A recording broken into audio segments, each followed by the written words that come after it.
Please make it loud for Josh Johnson!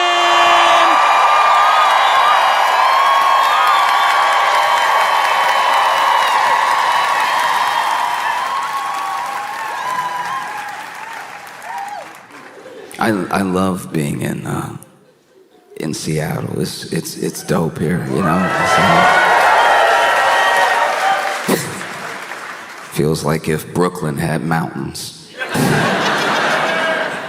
Yeah, it's just a more relaxed, seemingly relaxed pace of life here than I'm used to. Because even y'all's, I'm not critiquing, I'm just noticing. Even y'all's crime is at a slower pace. Yeah, I mean, like y'all still got crime and everything, but when it happens, it's like everybody's like, oh yeah, that is illegal.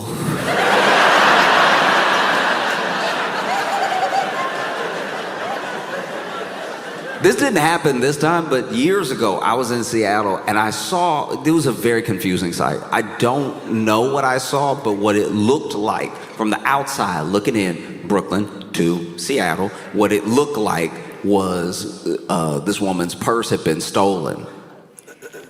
But the thief and the woman weren't running. I think that's what confused us all, because we were, like, one of two things was happening, all right? Either a couple had an argument, the man walked away forgetting he had been holding his girlfriend's purse. So he walking off in a huff, and then she following him because maybe she knows whatever she said went a little too far this time. Or a man with very little commitment to his craft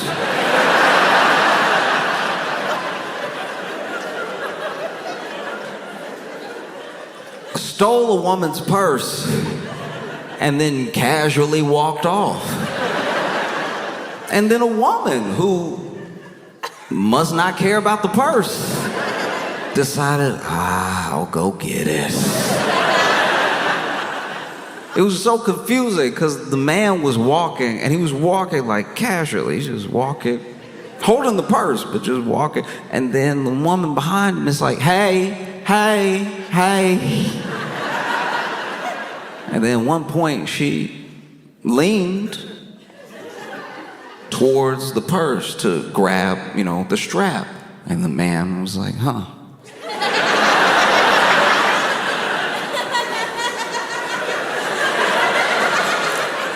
That's when I had to reassess the whole situation. Because what if it was not this woman's purse? What if this woman is the lazy thief? What if this man is just trying to have a day out with his purse, and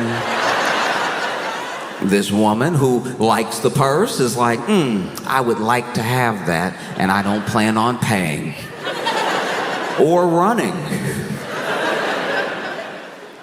And they just continue like that down the street. Hey, hey, hey. I watched them do this into the distance.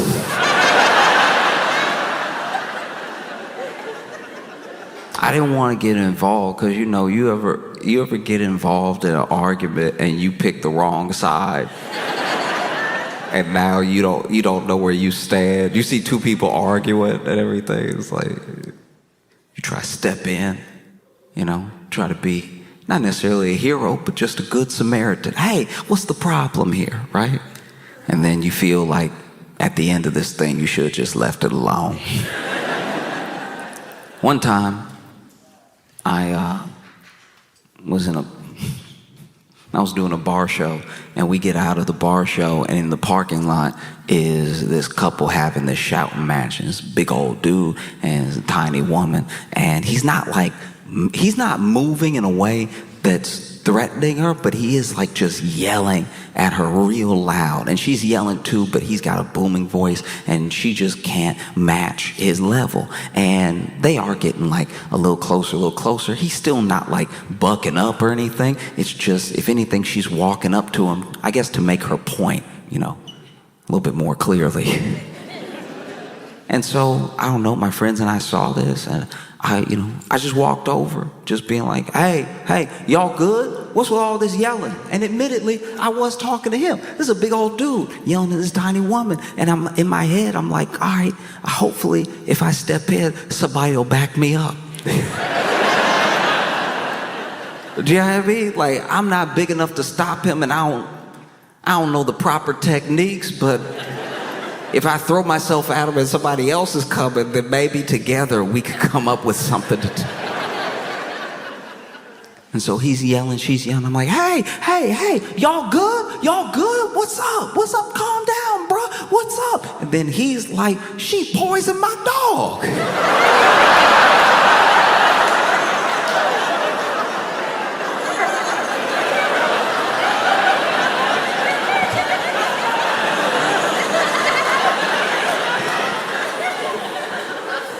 Because I had everybody looking at me from when I said, I'm going to go say something.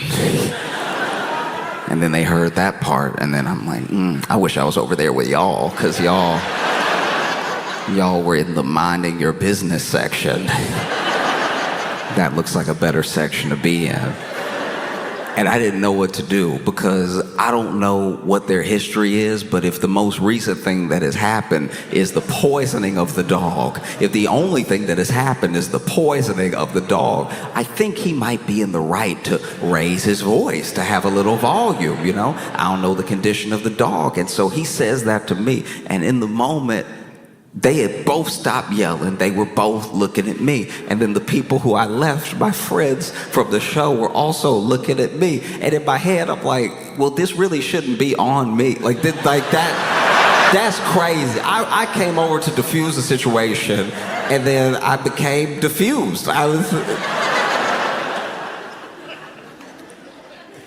And so I'm like, hey, what's going on? What's going on? She poisoned my dog. And then everybody's just staring.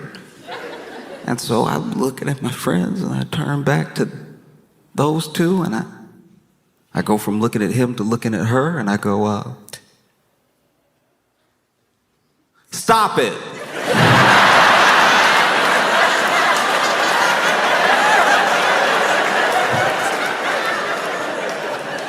Nah, I hate picking the wrong side. Nah, it sucks.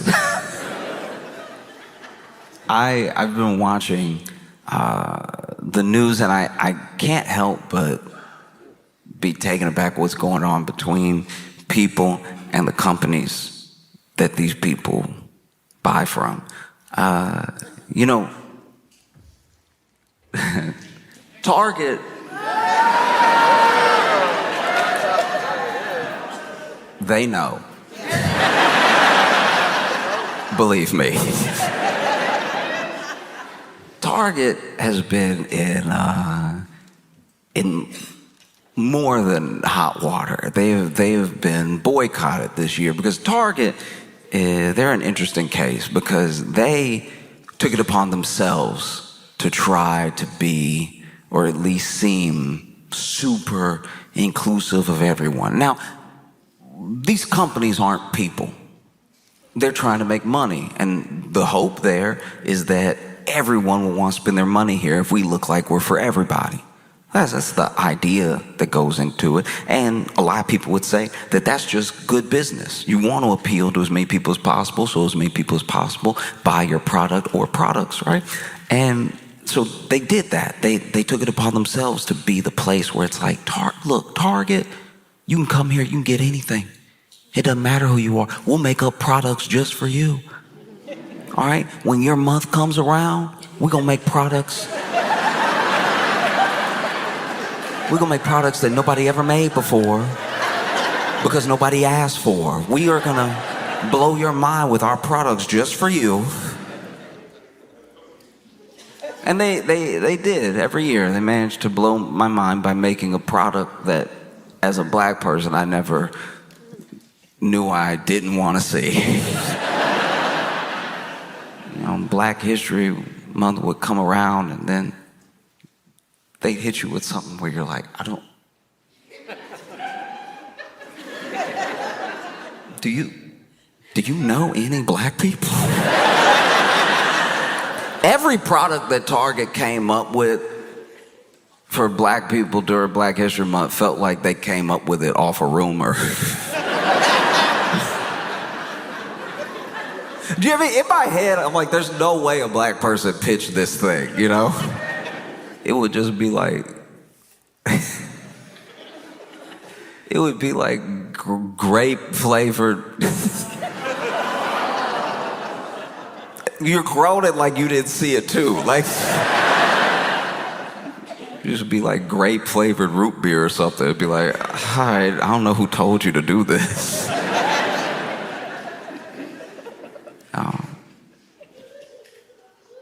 They would come out with stuff that made you go, okay, well, even if a black person pitched you this, there's no way you're gonna make enough money off of this new product to make it worth it. Like, in my head, I was like, selling this for a month doesn't make sense. I think you can have a lot of leftover grape flavored root beer with nowhere to go. And so Target didn't just do it to, black people. They did it to everybody. All of my friends got a special month at Target that made them go, this is odd. And they never got the response that they wanted. Like, I'm sure Target was like, oh, they'll love this. It's Pride Month, they'll love this. But none, not a single one, not any of my queer friends ever said, oh, we gotta get down to Target. They got that rainbow volleyball. You know that rainbow volleyball that we love, because rainbow is our whole personality. You know how we've never wanted anything unless it was rainbow. People do to queer people with rainbow what they do to like black people with products sometimes, where they'll be like, I don't know how to market it to black, just make it music, I guess. Try and get more black people to, I don't know, eat at Burger King. They're like, what about some drums?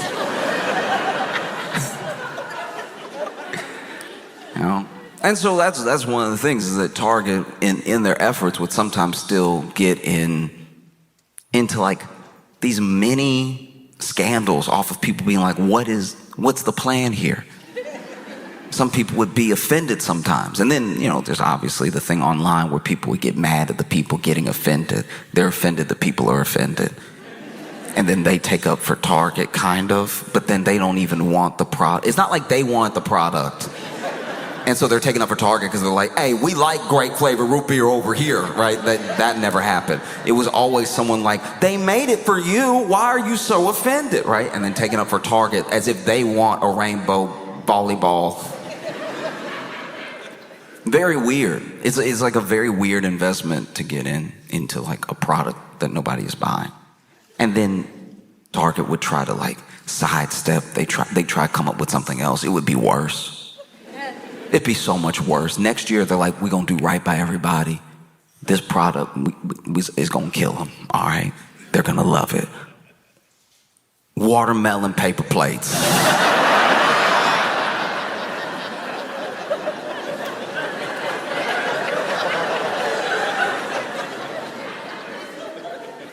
And then they see the article and they're like, okay, maybe that was bad. I don't know. Maybe, how was I supposed to know? It's not like any black people are like in the C-suite, so. There was one too that cracked me up. This one genuinely is very funny to me. Like none of them really offended me, but I really couldn't get offended at this one because it was so funny. So basically, Black History Month came around and they had made a bunch of like prominent black leaders, these magnets with a bunch of prominent black leaders on them, and all of the magnets were like labeled to the wrong person. Like it was.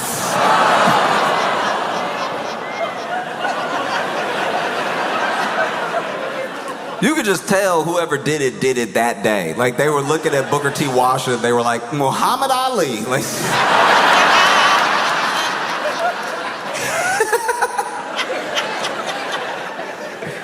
I just don't know who that product's for. Like personally, I just don't know. Yeah, I don't know who was like, oh, life is good. It's almost perfect. But you know what I don't have? Martin Luther King on my fridge.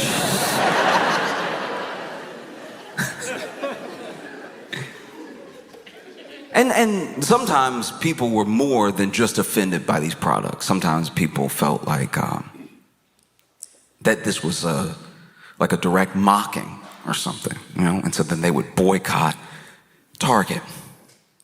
And a lot of these previous boycotts, I don't really know how much market value, I don't really know how much stock went down because there wasn't really a unified front on some of these boycotts. I'm sure they hurt, but they didn't make news in how much they hurt, you know?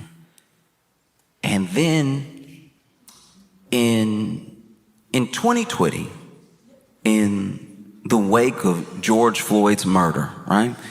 Target, like a lot of companies, made pledges. They made pledges. Target pledged somewhere in the neighborhood of like $2 billion to black businesses over time and $100 million to black communities also over time. And yeah, that was you look back at 2020 and you remember 22. You remember what everybody was like, we gonna stop being racist. Remember that? Remember in 2020, I mean, we were all in our rooms. Everybody was like, who would I even be racist to? They're not here. You know how hard it is to be racist when they not even here. You know, we're gonna stop it. We're all gonna stop it. Companies pledged to stop it. People pledged to stop it. And then we got outside and we were like, oh, I remember. This is America. Come on now, we gotta do a little racism. We said it, but come on, we said a lot of things, all right? We said we were gonna learn another language. We didn't do that either. We were inside. You say crazy stuff when you get cabin fever, like, I'll stop being racist. No.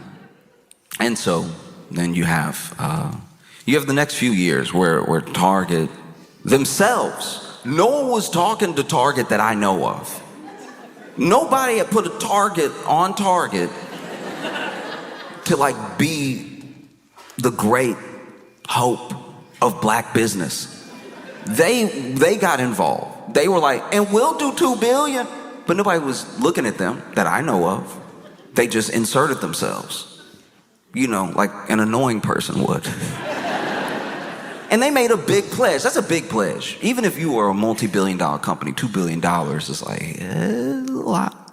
And so you see when Target gets all into all the diversity, all the inclusivity and everything, that's just to try to make money.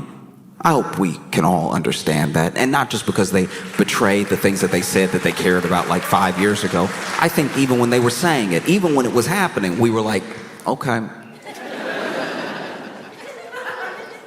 I mean, I look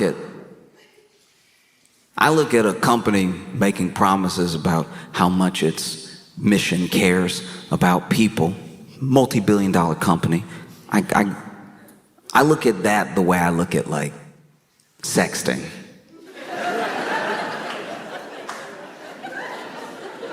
If you've ever been sexted before, depending on who it is, you've read the message and you've said to yourself, the thing I say to myself when I read the mission statement of $1 billion company, you're not gonna do all that.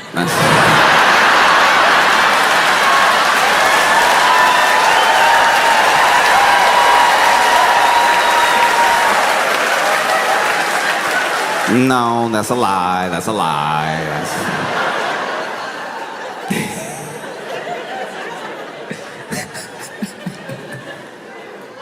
And I don't even know where this money was supposed to go or where it started going or if it was just for the press release. I have no idea. But I know that when Trump won, Trump immediately, day one, was like, we're going to get rid of DEI. We're going to get rid of all of these programs. We want everything to be merit-based and fair. So obviously we have to get rid of as many people as possible who earn their position over time.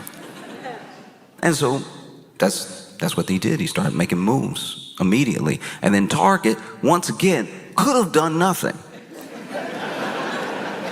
That's what's so crazy about the situation Target's in. They could have said nothing. Nobody was checking for the watermelon paper plates. In fact, if a Black History Month went by and Target didn't make a new product, we probably would have thought, wow, good on you.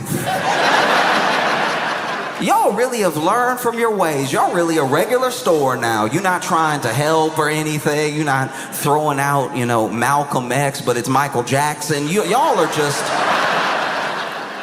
are just being a regular store where I can go buy regular paper plates. They didn't have to say anything, but then Target came out once again, inserting themselves like an annoying person would, and being like, hey, we're getting rid of DEI too. People were like, oh, okay. Once again, no one was talking to you. And look, these are moves that are made for money. That's what they always were. Even when I heard about those pledges from Target, it didn't make me go, oh, Target, you care about me? I was like, all right, yeah, I guess the next time I'm on my way home, I need one of those,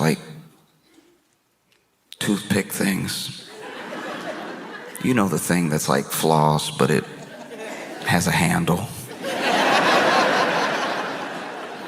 I guess if I need one of those and Target is on the way home, maybe I'll buy it at Target. That's as much as it moved me. But just because I didn't have a business and I didn't really know what this pledge meant, so it didn't change my mind about Target. I don't care about Target enough for my mind to be changed.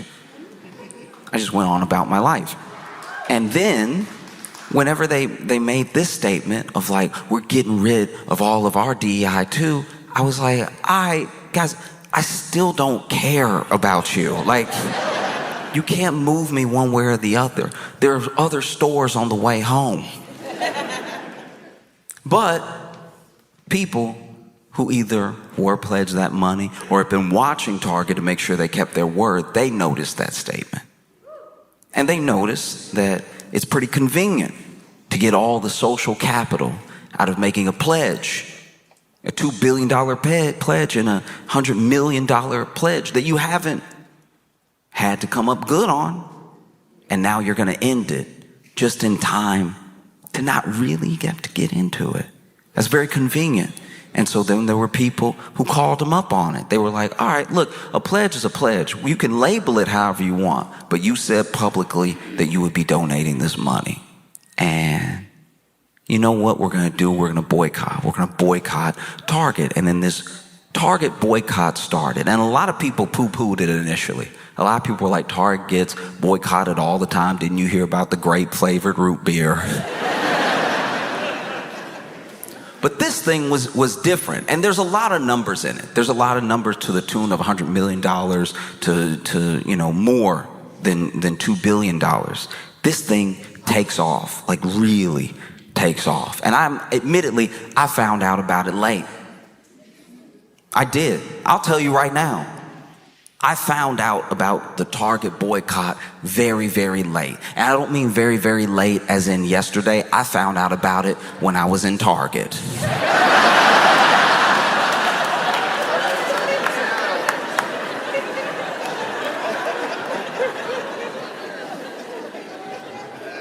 I was in Target. And then there was somebody also in Target leaned over to me and was like, hey, we don't shop here right now.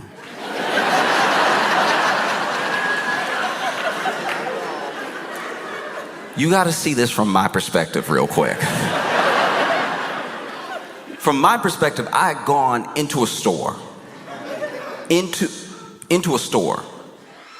I'm not thinking about his Target. I went into a store to get what I needed to get. And then while shopping, I was approached by someone who was like, "We don't shop here right now." You know how perplexing that is? So many things were going through my head at one time, because the first thing is like, "We don't shop here right now." In my head, I'm like, "All right, do you work at like Walmart or something? Like, do you?"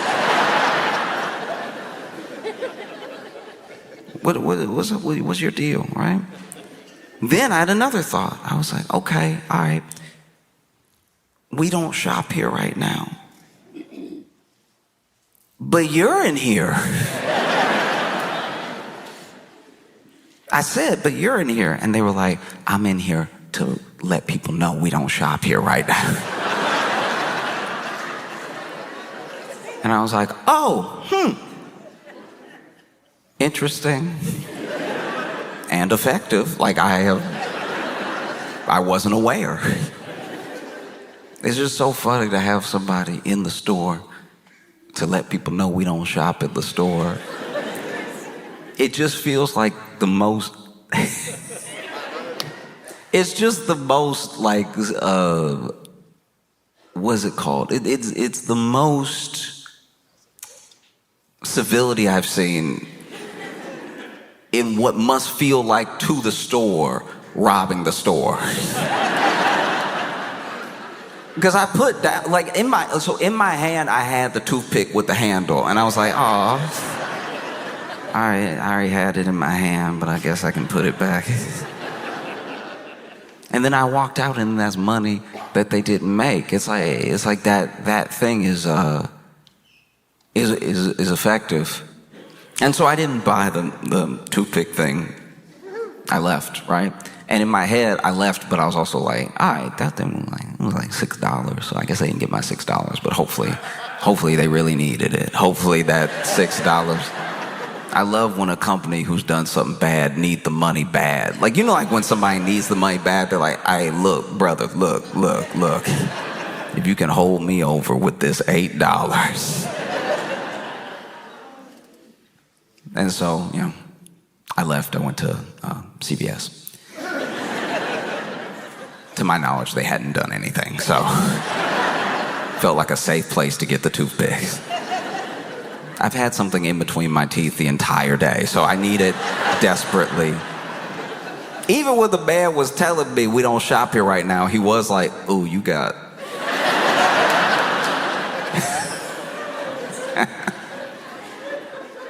And so, yeah, so I left. And wasn't really sure what would come of it. And then on the way home, I'd see Target and be like, yeah, whatever. I'll make it to CVS. It's 2 more blocks. Really not knowing, because a boycott now is different than a boycott from the past. A boycott from the past, you had to. It was imperative that you used your body and your voice to be there in real time. You had to go there. You had to go out. You had to pick it outside of the store to let people know how you felt about the store. And the numbers that you had, it sort of dictated the narrative, you know? Because they couldn't run. They had newspapers that they could maybe run some ads in or try to create a narrative, but nobody could argue with what they saw with their own eyes. Not yet. It wasn't present day.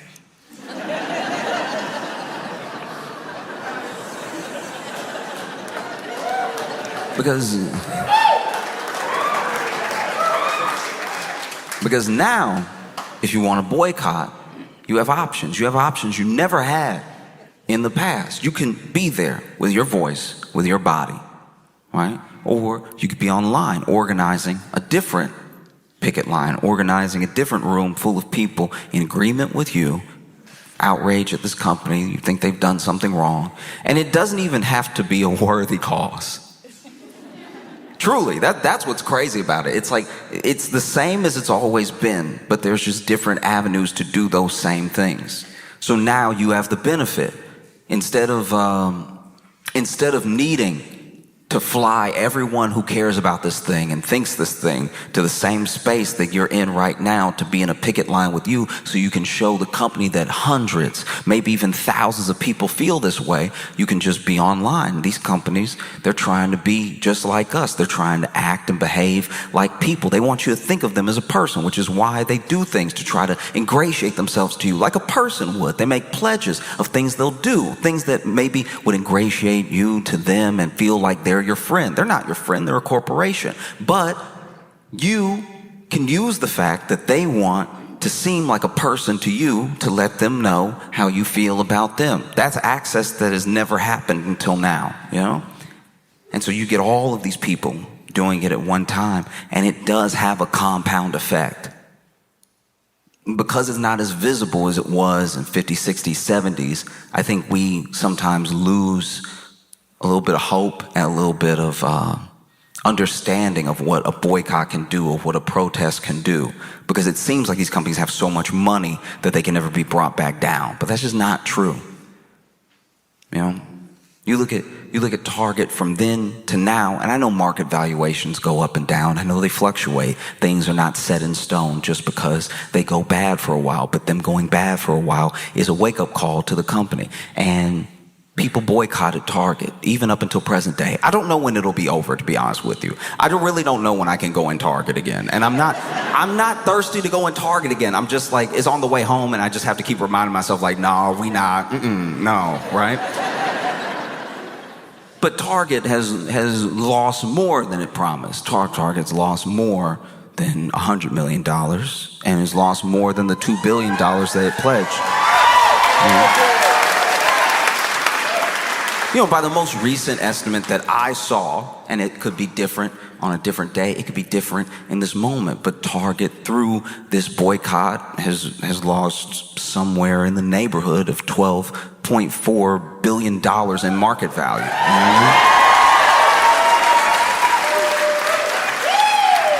And it's because of people boycotting. I think a boycott is also difficult to wrap your head around sometimes because it's not doing something. You know what I mean? It's not, you aren't.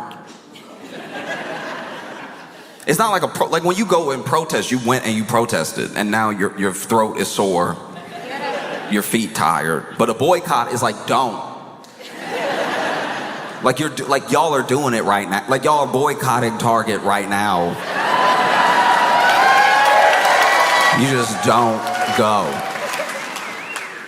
Because I'm like chronically online, sometimes people get upset about stuff, and I don't get it because it's not my thing to be upset about. Like it's not, maybe it's not my culture, or I don't have the connection to it that other people have. So, you know, I don't necessarily take all outrage seriously, but when people are upset, I try to hear them out to a point. Doesn't mean I'm gonna agree, but I'm like, let's see why this is such a big deal. And I didn't know about the attack on culture that's been happening this week. I didn't realize how bad things are out here. I didn't know. Admittedly, I didn't know. I looked into it as soon as I did. I had no idea the impact of changing the Cracker Barrel logo. I didn't know what this would do to people.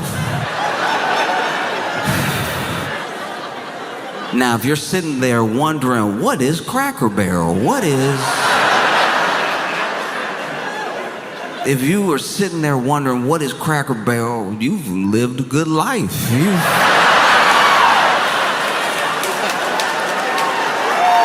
If you're sitting there wondering what Cracker Barrel is, you are doing perfectly fine.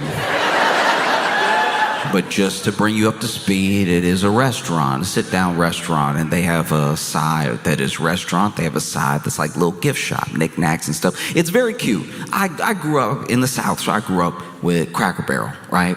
And Cracker Barrel, they look. Listen to me, all right? sometimes something happens, and everyone is so reactionary now that like they don't form their opinion authentically. I saw this and I didn't care. And when you don't care, you're able to be at least a little bit closer to objective, right? So I saw what was happening. And they changed the Cracker Barrel logo. If you've never seen the Cracker Barrel logo, get ready.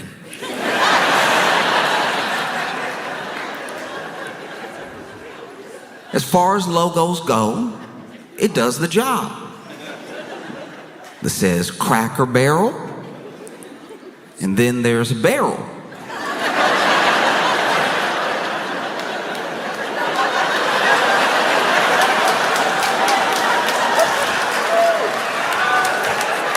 And then there's a guy next to the barrel, right? And the guy next to the barrel posted up. The guy next to the barrel is out here feeling himself. He's over here like...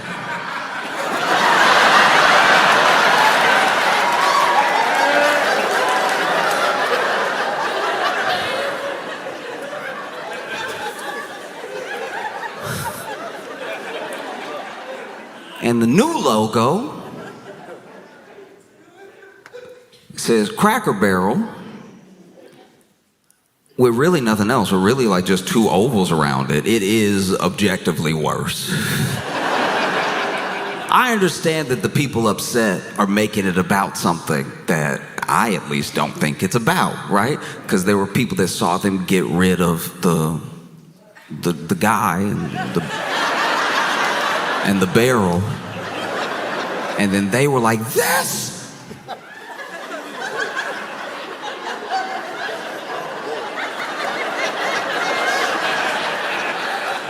The first impression was of someone who had a stroke over it. So that. But people genuinely were like, this is insane. This can't stand. This is white genocide.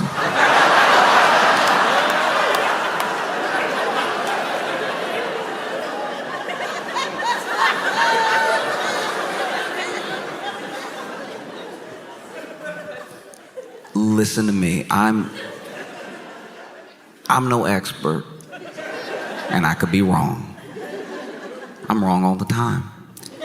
But I'm pretty sure that just as many white people are alive after they changed the logo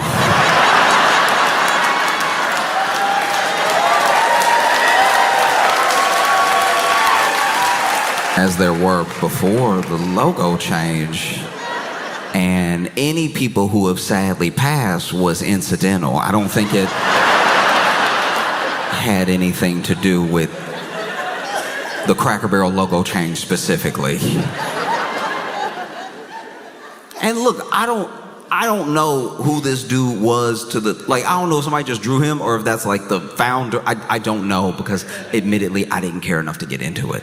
But all I know is that look, I'm not on their side as far as everything they're saying, but this is a worse logo. Like, it just is. They basically did the Washington football team to white people. They just up there saying what it is and not giving us anything else.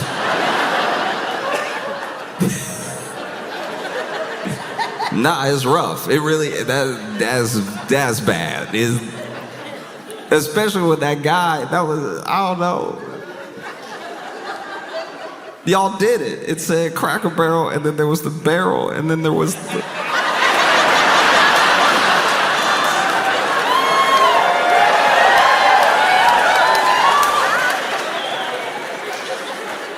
the guy. Y'all being rude, not me.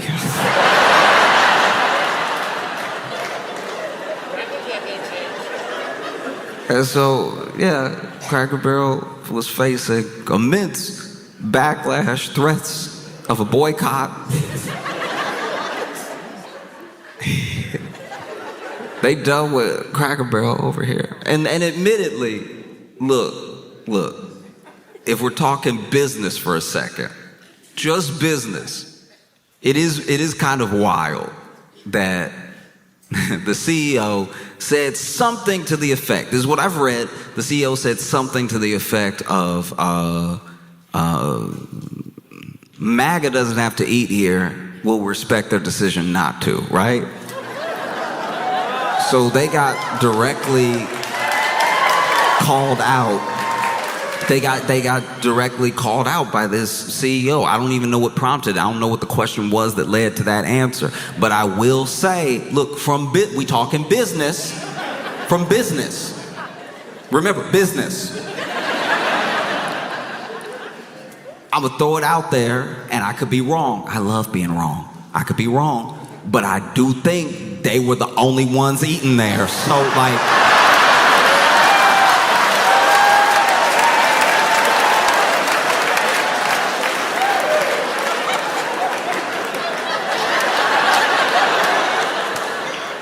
that would be like the dude at the Red Hat Company being like, we don't need MAGA. It's like,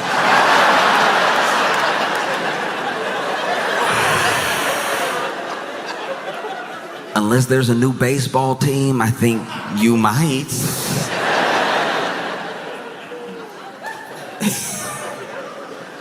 No, it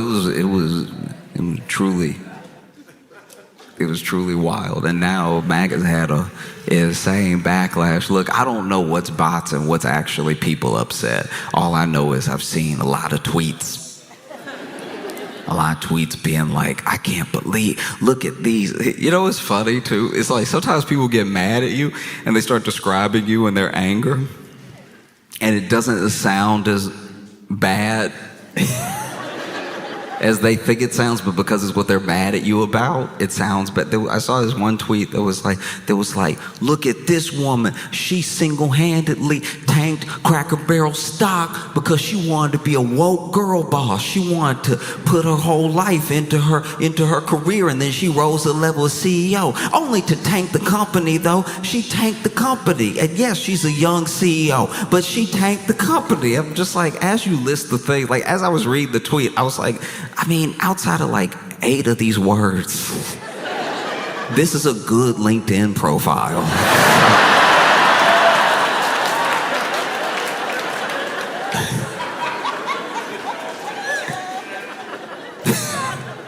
That's why it almost felt like a bot, because it was like complimentary and angry at the same time. You know what I mean? Like, after her departure from this company, she came to Cracker Barrel, where she quickly rose through the ranks, only to tank the company, but quickly rose through the ranks.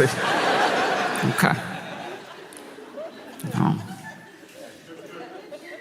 And like, that's the other thing that's frustrating about being online right now is like, because so many people are not clear with the joke they're trying to make, I don't know what is a joke as far as like the remodel and redesign of Cracker Barrel, because that's also what's happening. They changed the logo, but changing the logo is what companies do when they're just floating something.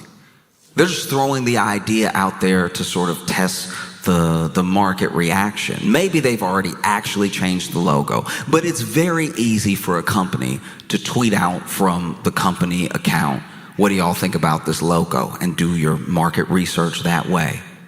It's simple enough. But they said that not only were they changing the logo, they were going to remodel and redesign 500 locations, is at least what I read. And I saw a picture of the redesign.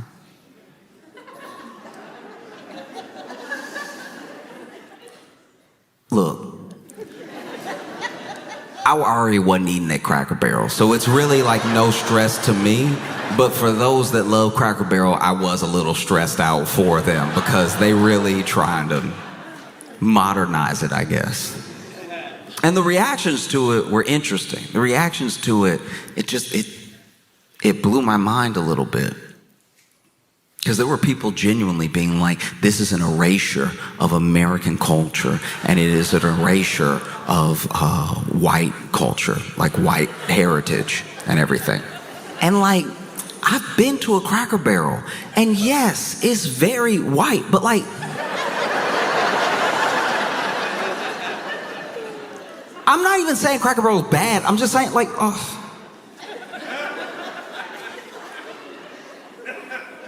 I'm trying to like figure out how to word this. Like, it's like, if you want to just talk about like white culture. Like if you concerned with like white heritage, it's just Cracker Barrel should be so low on that you know what I mean? I've grown up around white people. I've known white people my whole life, and very few have ever mentioned Cracker Barrel when it wasn't at the next exit. Like, I didn't know it meant this much to white people. That's ignorant of me. I am sorry to be walking around in America of all places, not knowing how important this was to your heritage and culture. I don't know. I'm not gonna speak for anybody, but I feel like even white people read that and were like, me?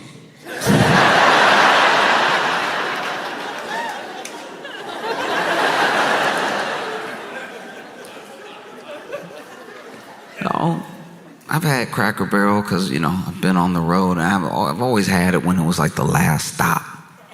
It was like you either eat now, because they know where to put the Cracker Barrel. You either eat now, or you wait 35 minutes until the saddest McDonald's. You know what I mean? It's either like, look, you either have a burger or some pancakes, or you wait 35 minutes to be poisoned. You can decide. You can either have a little too much syrup on your pancakes, or, you know, have the Snickers flavored hemlock.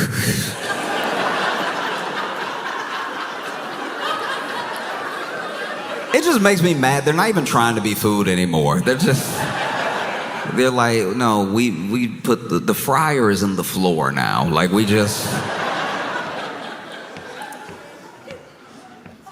It doesn't change. It does not change. I have a friend he's sweet. He's a good person. He's a very good person. But he is like gross. That's just a fact. I'm not being mean. I've told him to his face. And he has before, you know, eaten in his car to the point of not knowing that he had like a wrapper in his car, and to the point of like maybe not finishing his meal in the car, going inside, and to the point of having an old burger in his car for quite a while. And a McDonald's burger, to be fair, not just picking on McDonald's here, any burger left out for long, for days, for road trips will smell. My problem is a McDonald's burger left in your car for a month. Stop smelling.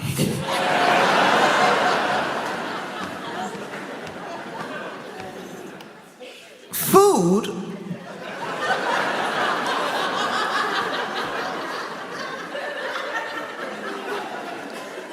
is supposed to go through a process. Whatever that food is, it could be fruits, it could be vegetables, it could be meats, right? It could be everything except like maybe seeds are supposed to go through a change.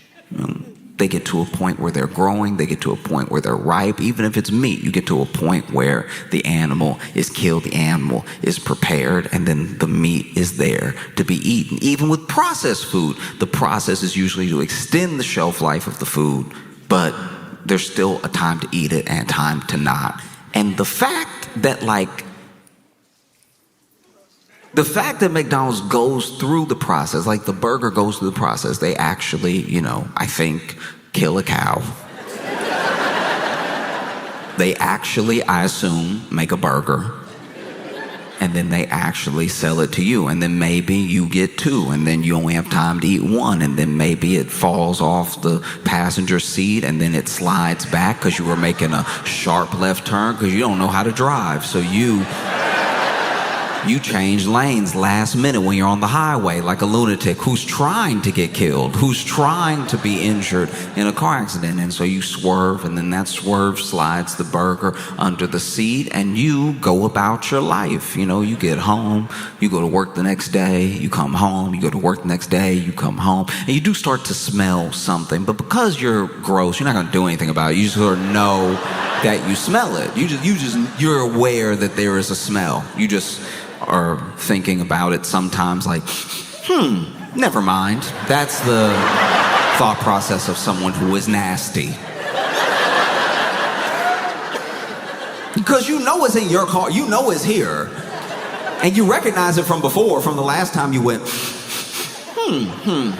probably not a big deal. Probably not worth addressing. And then you wait. You wait until a friend, a good friend, a person who is not nasty, person named Josh gets in your car because you offered them a ride. And when you take one of your famous left turns and almost hit the car in front of you, you slam on the brake. And when you slam on the brake, something slides to the front of the...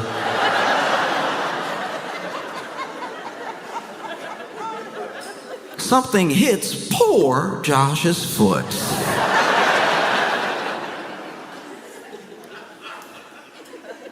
Josh, being inquisitive, looks down and sees a fully wrapped McDonald's burger, and reaches down, and there's a feeling in the burger. A little tough. And then I'm like, oh, your burger fell. And then you disgusting freak, you go, what burger? And I'm like, this burger. And then I hold up the burger, and then you go, I haven't had McDonald's in weeks.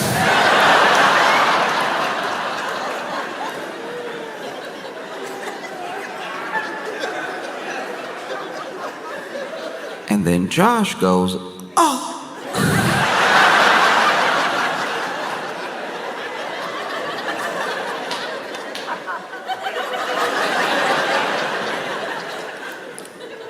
It's either that or Cracker Barrel, okay?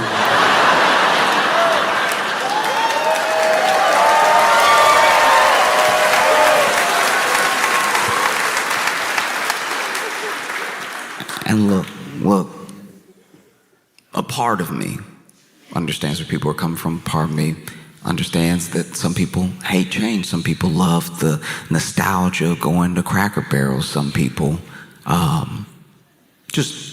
they like it as a restaurant, and they would prefer it stay the same. That's actually pretty normal. I even get upset sometimes when a grocery store that I like switches up the aisles a little bit. They're like, actually, we figured that the noodles should go over with the pasta. We had broken it up by ethnicity of the foods, and then we were worried that looked bad. So then we just put every noodle-shaped thing together, the noodles, the pasta, even just long sticks, they all on the same aisle right now, because we're one people. We don't want to break people off and make people be like, ooh, you're not as good, you gotta go further in the store and to aisle 8 because you like this sort of noodle. We just put everything in one.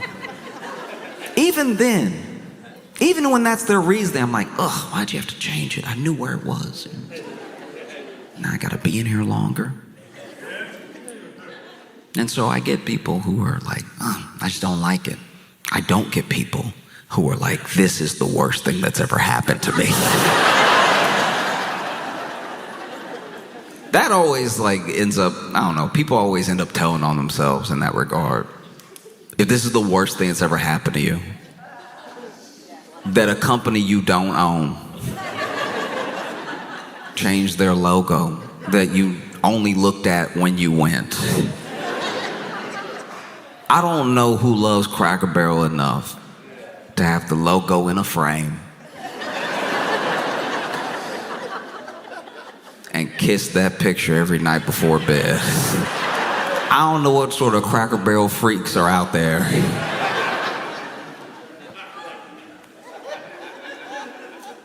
But yeah, the backlash has been stiff.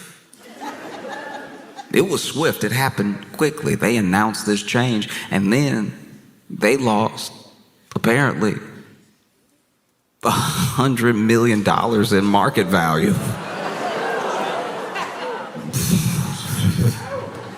I didn't know there were that many people to be upset about Cracker Barrel in dollars. I don't know if Cracker Barrel can afford that. The knickknacks are only like $2, so. No, they're in hot water right now. You just never think of the word valuation when you think of Cracker Barrel. Do you know what I mean? Like if Cracker Barrel, if they had been talking about Cracker Barrel on like Wolf of Wall Street, it would have been because the main character was smoking crack out of a barrel. You know what I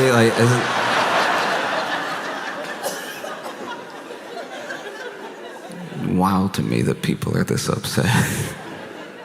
And I don't know, that's what I find interesting about like boycotts and protests sometimes, is that it just needs to be intentional to be effective, you know?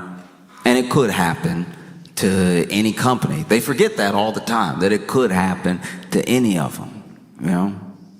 But it just doesn't happen often enough. You know, they've consolidated to a point, they've built up monopolies to a point where if you're going to participate, you have to buy from one of them or some of them some of the time. And that's the situation we find ourselves in, you know? And then it's nice when you get a little glimmer of hope when people decide to, you know, vote with their dollar and say, if this is how you feel about me, Target, then nah. Then no. And then,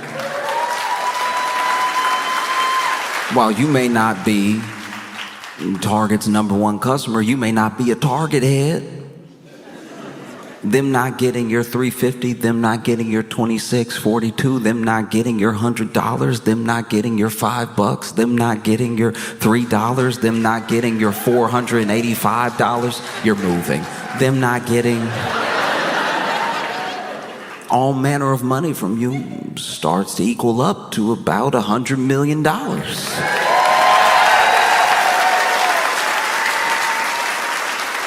And because of the system that we live in, you know, very few of us, and I say us as in all of America, will have that much money to move. That is a very minute part of the entire population that has that amount of money to move, but together we have that much money to move, you know? And because these companies are not people, because people you can reason with, people can understand something that is based in logic, you know? But companies don't. Companies only understand gains and losses. And so the only way to make them understand is to make them lose. And make them lose so much that it hurts, and it really hurts. And then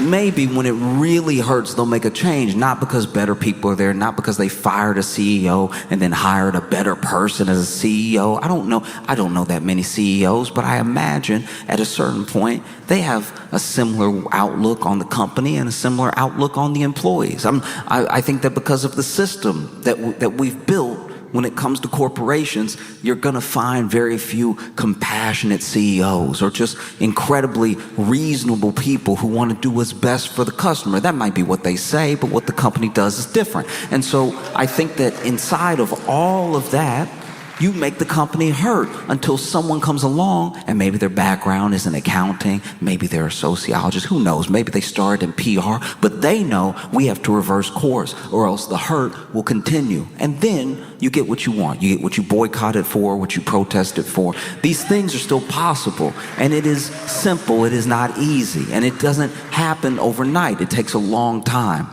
We are at an advantage. We're at an advantage that the people in the 50s, 60s, and 70s weren't at, because we don't need to be there all the time with our body using our specific voice. We can organize online. We can organize in person as well. We can build community around a cause. And then we can exact that cause to the tune of $100 million, you know? And then when that thing happens, maybe the next company will go, but you know what happened to Target.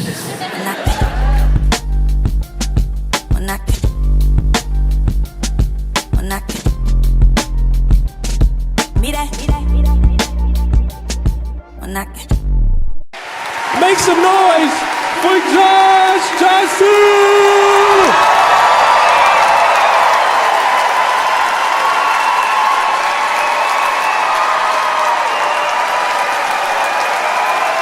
Wow, thank you so much for having me. This is so cool. I am happy to spend the 4th of July with you.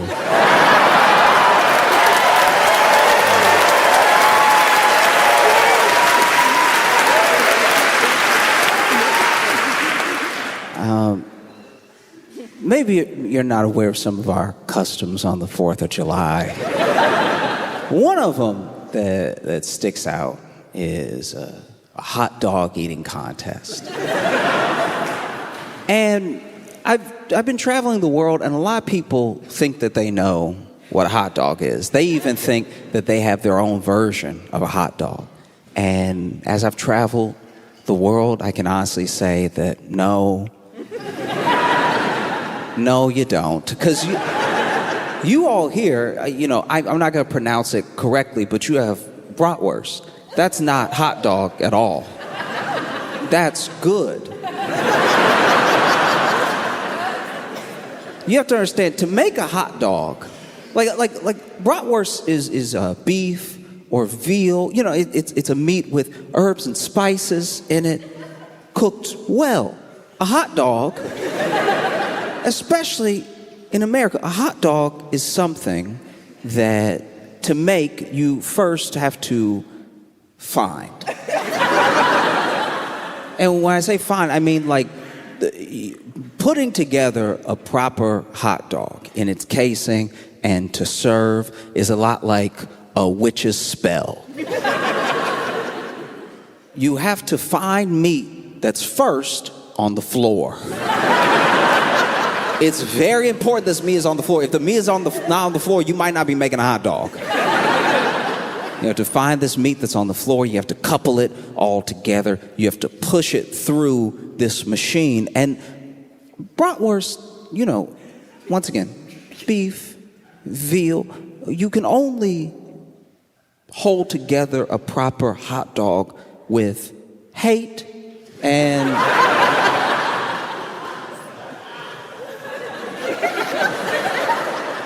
with hate and like a touch, like a dash, just a little bit of poverty, right?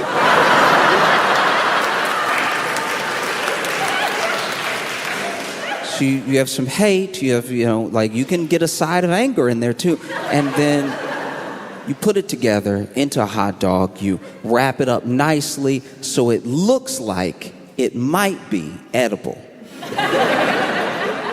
Because I don't know if you've had a hot dog. In order to prepare a hot dog, it's not like preparing a bratwurst. You have to boil a hot dog. And in order to boil the hot dog, it means you do have to ruin some water. You put the hot dog in the water, you boil it up, that cooks the hot dog. Cooks is a strong word. What are you cooking? It's demon meat.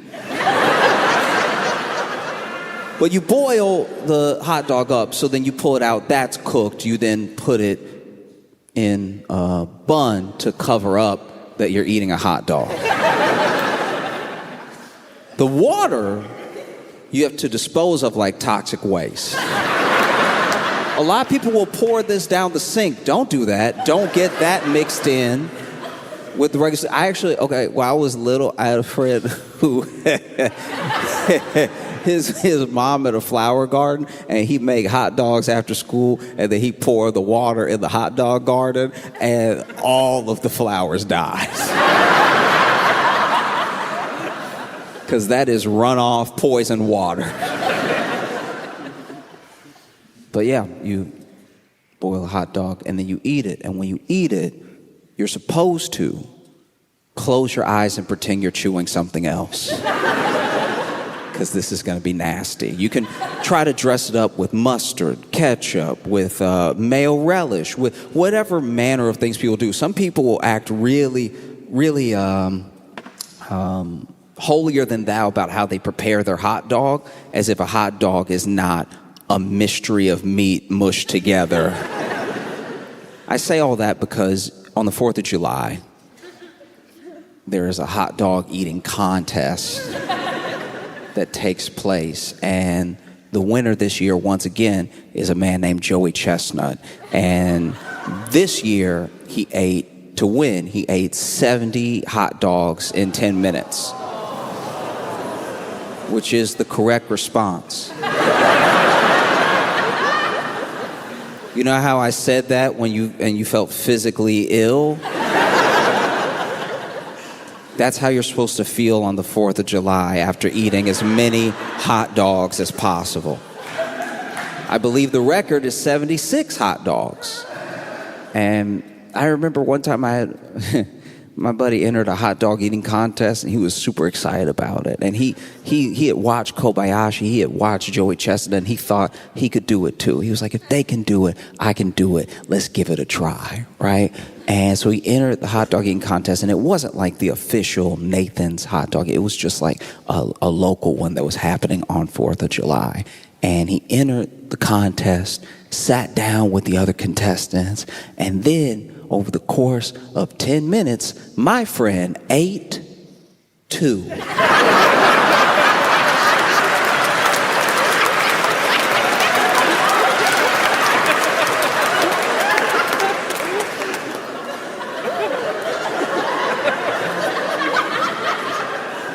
This man ate 2 hot dogs in 10 minutes.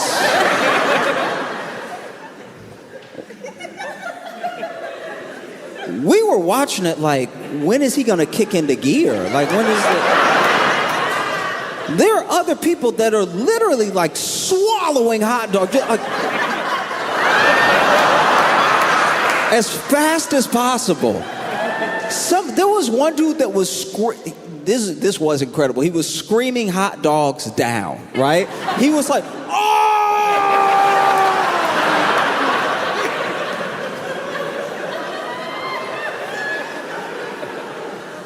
Meanwhile, our buddy,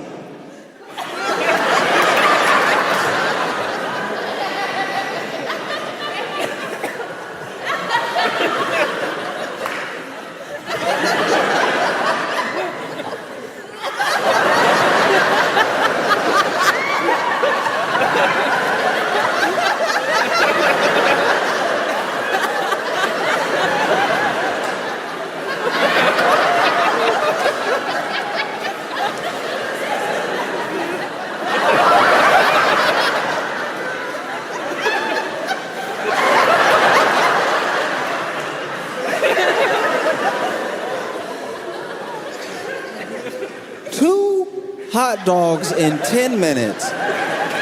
We went from cheering to booing.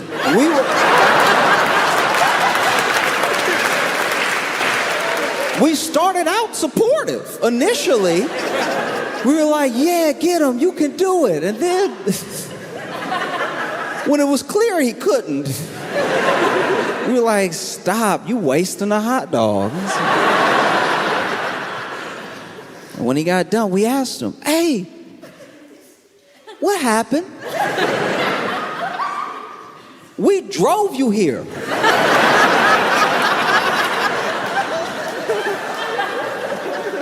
You the one wanted to go way out the way to enter this contest to waste everybody's time. 2 hot dogs in 10 minutes is not a contest, that's a meal. What's wrong with you? And he was like, I panicked.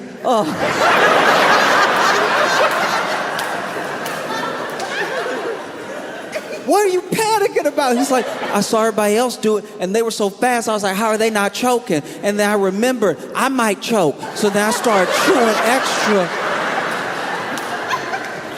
I was scared to choke. I was like, if you had at least choked, then 2 hot dogs in 10 minutes would be more reasonable.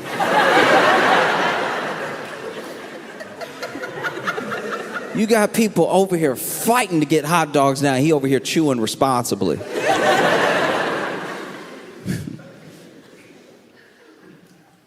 I do my best when I go anywhere to be as good of a guest as I can. You know, it means a lot to me to have me over here and for me to be your guest for a little while. I've been looking forward to this trip for a long time, and I'm always a little tense when I'm a guest, though. You know, even if it's just visiting a friend's house. You want to be a good guest. You don't want to leave and then have them be like, oh, never again. You know? Like I get nervous to be seen as a bad guest. I don't want anything to go wrong. Like I've had to stay over, you know, for a couple nights at friends' houses. And they're like, oh, make yourself at home. What's mine is yours. I feel like that's a trap. You know, because you really make yourself at home and then you find out how much they mean it later. It's like, I'd rather just act like I shouldn't be in here at all. Quiet as a mouse, you know. I'll just act like I broke in and just try to affect as little as possible in the home. And they'll be like, what? He's such a good guest. We didn't even know he was here.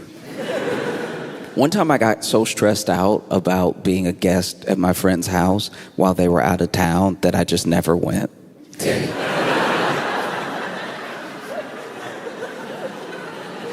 And they were like, Josh, our apartment looks amazing. Did you do all this cleaning before you left? I was like, yep, you know it. Wanted to leave it better than I found it, you know. Because even being the guest at a party, that's like a short-term guest. When you're just there for the party, you're just there, you know, a few hours, maybe half the day if it goes long. And I'm terrified to be a bad guest there. I just don't want to be remembered in a bad light. And there was this one time where I went to a friend's party, and I'm not great at parties to begin with. You know, I'm very much in the corner, or if I know one person at the party, that will be the person that I'm talking to the entire party. Like it will be a burden on them. Sometimes I see a friend that I know at a party and no one else, and I'm like, ooh, you about to have a bad time at this party. I hate that for you. I'm very sorry. But it's either talk to you or talk to a stranger, and come on. And so, you know, I was at this party, and my friend who actually invited me to the party was late. We were supposed to meet up together, and I misunderstood the text message. I thought they were already in there. So I knock on the door, I meet the host, I tell him, you know, oh, I'm friends with, and then he lets me in, which is a huge mistake. Because now I'm just sort of standing awkwardly while other people have a great time. And so I was like, you know what? You know what I'm gonna do? This is the fail-safe. Every time you need a break from social interaction, or you just need to get your bearings together because you're in a public place and you're sort of freaking out, you go to the bathroom. The bathroom is the safe haven, right? And so I walk to the bathroom, I close the door behind me, and it's a little dim in the bathroom, but I use the bathroom, right? Other reason to go. And as I'm stepping away from the toilet, I hear this little crunch, like under my feet, and I look at it, and it's all of this glass under my feet, and it looks like the actual light bulb either popped or broke or something, and then now I've stepped in it, and as I really start to look around the bathroom, I realized that it is an absolute disaster in there. It is horrifically bad. So the bathroom mirror is smashed. I didn't notice it at first when I walked in, and the glass is in the sink, and there's a little bit of blood in the sink, right? And so I'm standing there, and I look over at the tub, and the shower curtain is pulled back, and there's a fur coat in the tub. And I'm like, all these things are too much for one thing. You know what I mean? Like this would be a shutting the bathroom down for a short period of time at the party if just one of them happened, and all of them are happening right now. And so I'm like, I don't know what to do. I flush. That's as much as I can clean up right now. And then I'm a bit panicked, so I get ready to just get out of the bathroom, because if I can get out scot-free, if no one sees me come out of the bathroom, someone else can address this thing, because I don't know anyone here. My only friend is late, and the host has just seen me once. So I get ready to, I don't even, admittedly, this is gross, sorry, but I wasn't even gonna wash my hands, because I was like, there's a whole bunch of blood in there anyway. They'd be dirtier than when they were unwashed. And so I get ready to pull on the doorknob, and I hear a knock. And I can't open the door. There's no way I could open the door and be like, all yours. You know? It's crazy in there. And so I hear the knock, and I think to myself, oh no. There's no way. First of all, if you need to go to the bathroom, the last thing you want is for someone to open the door and be like, all right, before you get in there,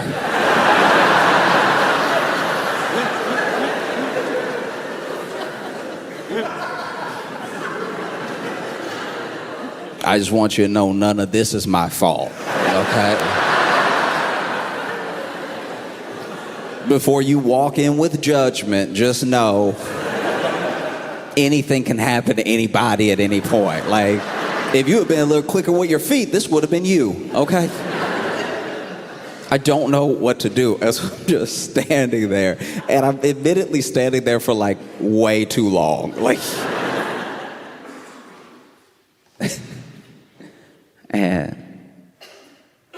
and I hear a knock again.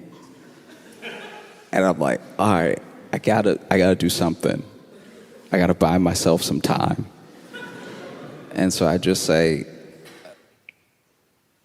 1 second. That's bought me 1 second.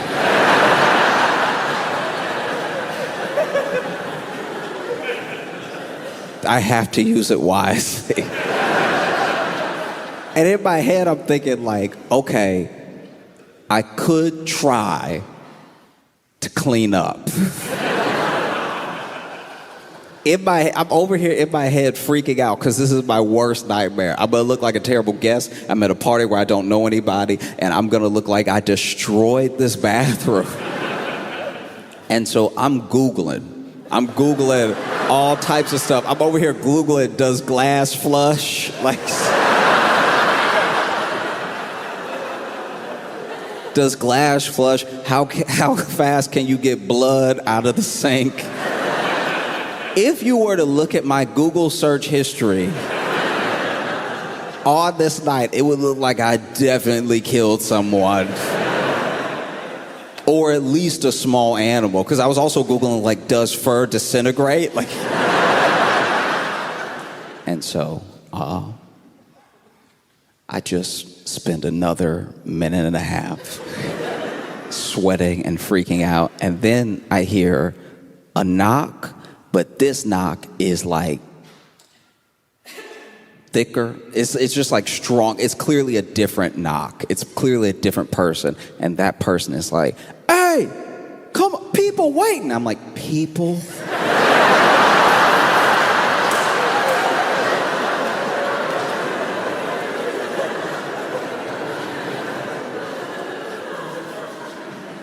People are waiting. Okay, all right. People implies more than one person, which does imply, plural, and plural could just be two. It could just be the initial guy that knocked and is very patient, or maybe left. Who knows? Maybe he had to use the bathroom so bad that he left the party completely. But this person is adamant. Hey, I got to get in there, right?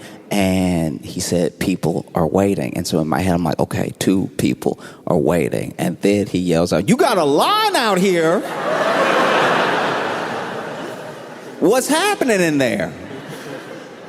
And I looked down at my phone, and I had been in the bathroom for like 15 minutes. Like I had let this go way too far. And so I froze. I didn't know what to do at all. It's like your absolute worst nightmare as a person that's like gets weird in like social interactions, to actually have this weird thing happen to you is like, I think maybe this is hell. I think maybe I've died. And so I'm pacing back and forth in the bathroom, which is only breaking more light bulb glass. And I finally look out of the little window, and I'm like, I'm gonna have to.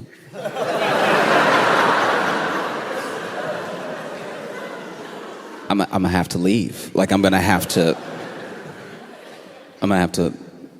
jump out of the window. And in my like panic, I forgot that we were on the first floor. So it wasn't like a big jump or anything, but I did have to climb out of a window that wasn't man-sized. Luckily, neither am I.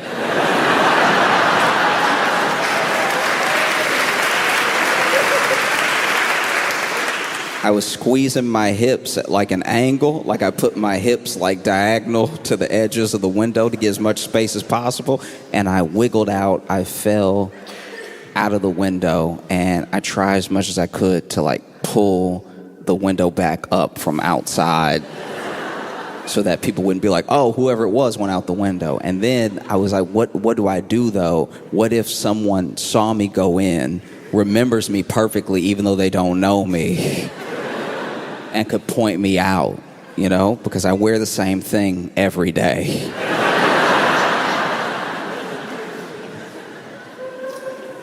And so I'm like, the only option I have is to go back in.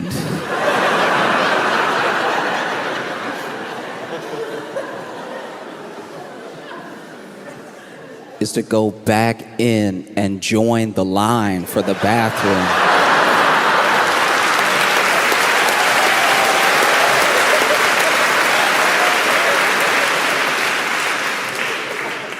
And so I walk around the house, and I'm thinking to myself, okay, all I gotta do is watch out for the host. His host was greeting me when I first walked in. As long as the host has like got to that point in the party where they're not greeting everybody and they're not answering the door every time, I should be good. And so I wait. Some other people were arriving, and they knock on the door. Someone else opens the door. I'm like, this is my chance. I sneak in behind those 2 other people, and I immediately walk to the line for the bathroom. And luckily, my buddy who was late was in the back of the line, and he's like, can you just believe this?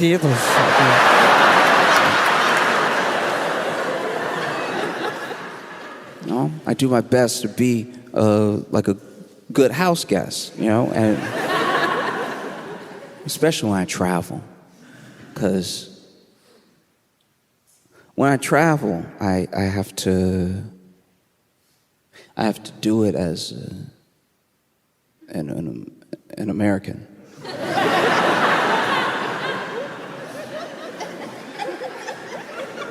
I have to travel as an American now.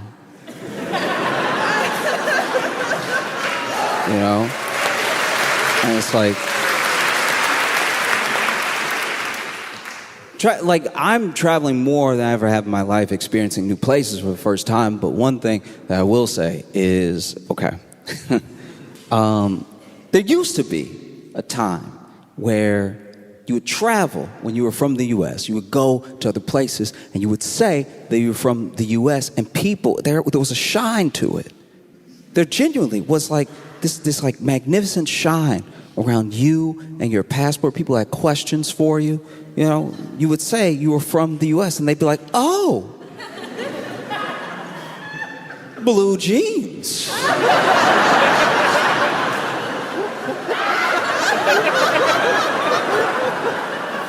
Wow. And then over time, the shine started to wear off a little bit, you know, like the way that we were perceived on the world stage started to change, and you would tell people that you were from the US and they'd be like, oh yes, yeah, Beyonce.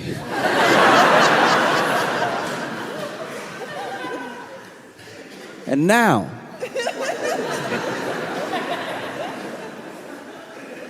you travel the world, and look, people ask me. I don't go around telling everyone my business all the time. People ask me, hell, where are you from? And I go, oh, it's...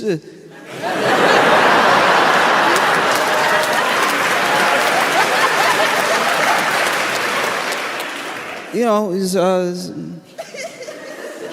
American. And they're like, what? What? I didn't hear. Oh, you know, it's United States.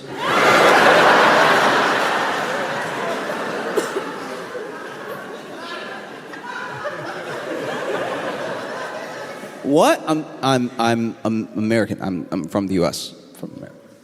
And I've traveled these past 2 weeks to Paris, Dublin, Brussels, Antwerp, now here. And there is a similarity. This happened more in Brussels and Antwerp than anywhere else, but it has also happened here where people will ask me where I'm visiting from, and then I will tell them. And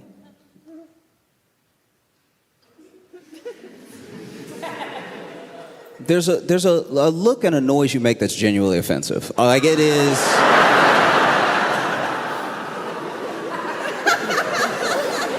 Once again, you asked me. I didn't say anything. I walk into the shop. Y'all are the ones, you know, asking questions and stuff. And then I say that I'm from the U.S. I'm visiting from America. And then you go, oh.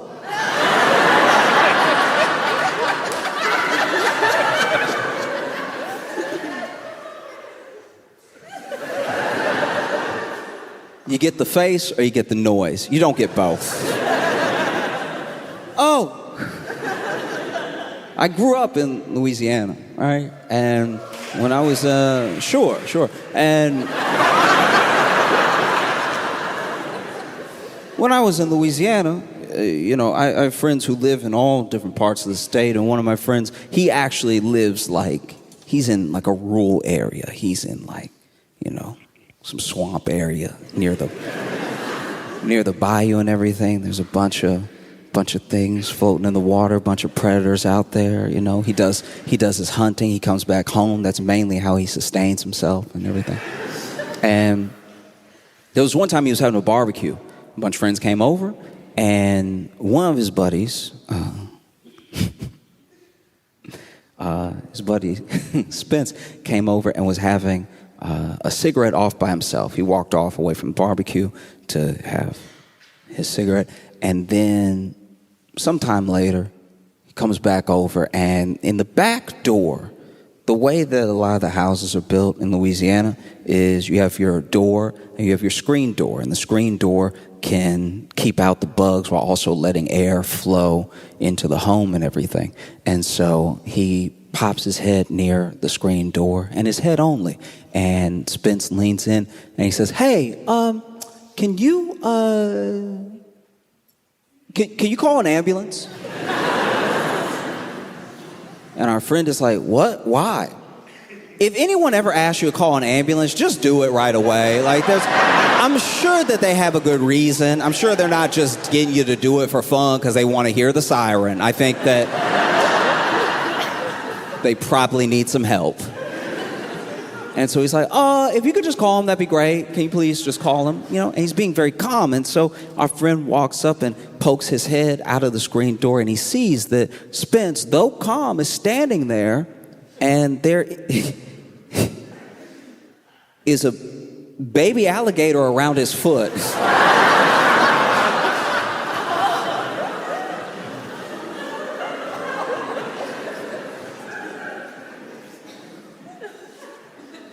And that's the way you look at me when I tell you that I'm from the U.S.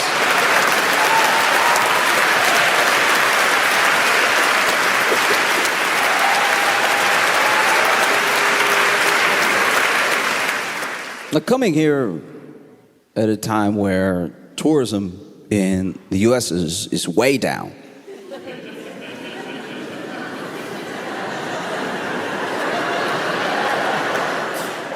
Yeah, people aren't coming to visit as often. It's like if people used to love to come visit all the time and then something happened.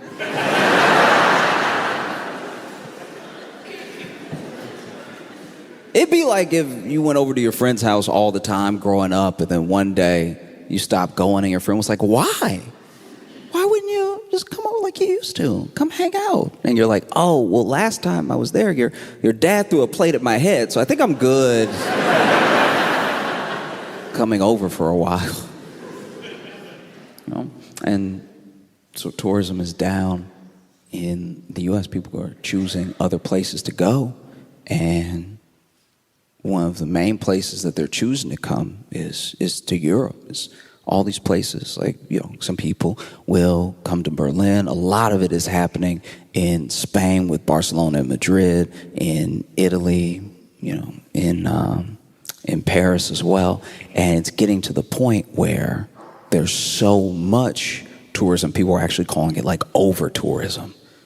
And this is happening at the same time as like massive heat waves, like wild heat waves, some of which we've never seen before. It's never been as hot as it is now. It's very hot. Luckily, not here today. But this week you had, one of your hottest days on record. I can't even imagine what that must have been like, because you all are like fit people.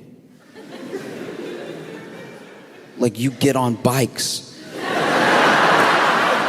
to go you have to understand, my frame of reference is the U.S. So the fact that you're even walking next to a bike is leaps and bounds. I can't imagine trying to ride a bike in that heat, or running. Some of you run.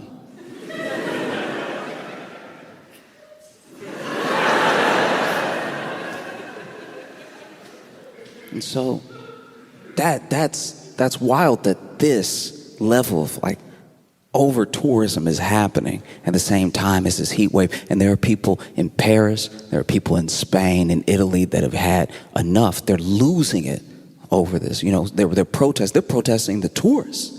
They're over here being like, stop it. Stop coming here right now. Talk amongst yourselves and spread it out throughout the year or something.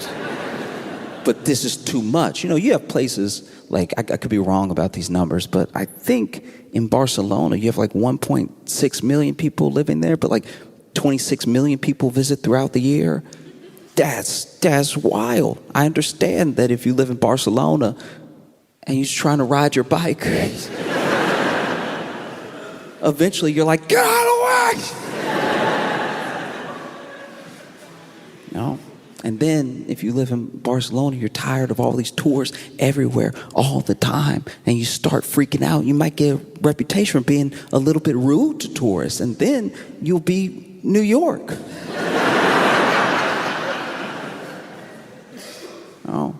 But people are doing the best they can to protest. There's been all these different types. People get creative and stuff.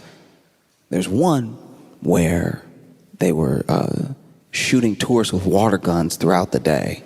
Get out of here! Ah! Like when a dog tries to pee on the carpet.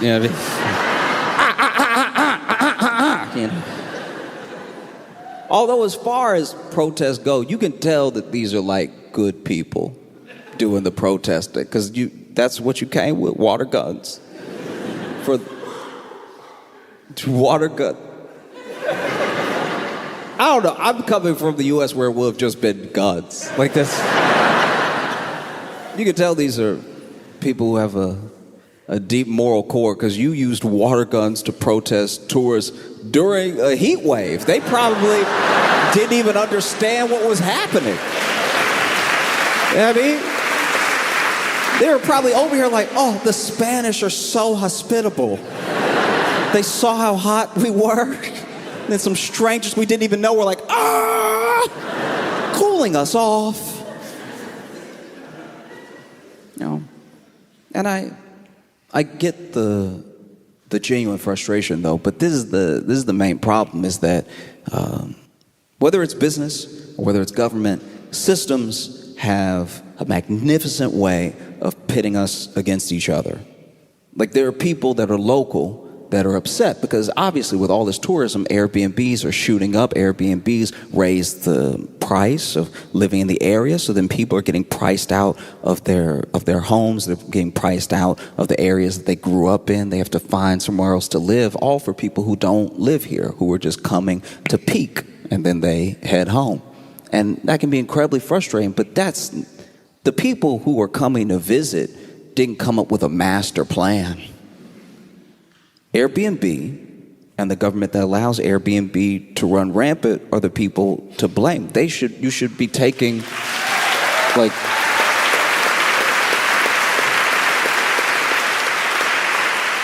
if you're gonna take anger out on anybody, it should be the local government and the Airbnb that allows it to run rampant. You should be using the water guns on the computers at this.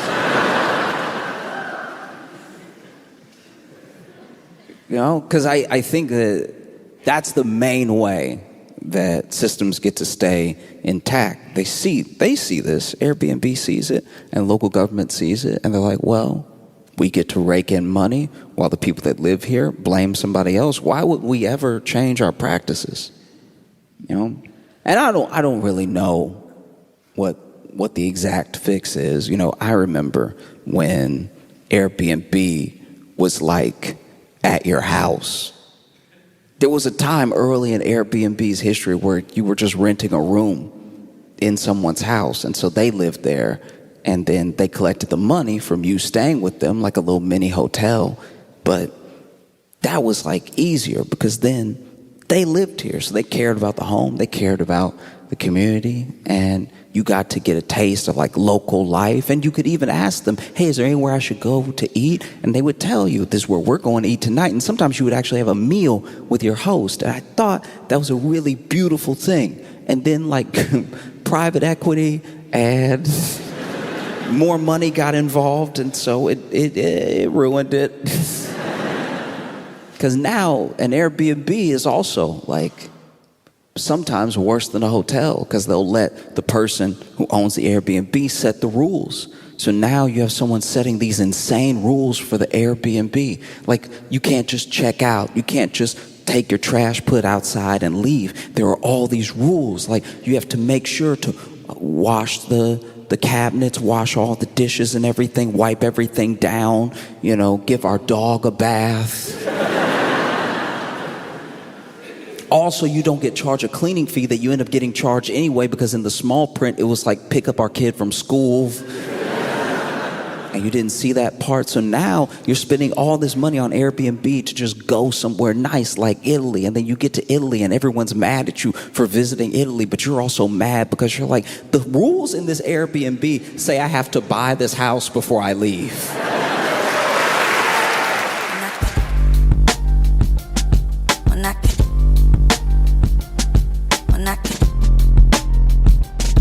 Mira,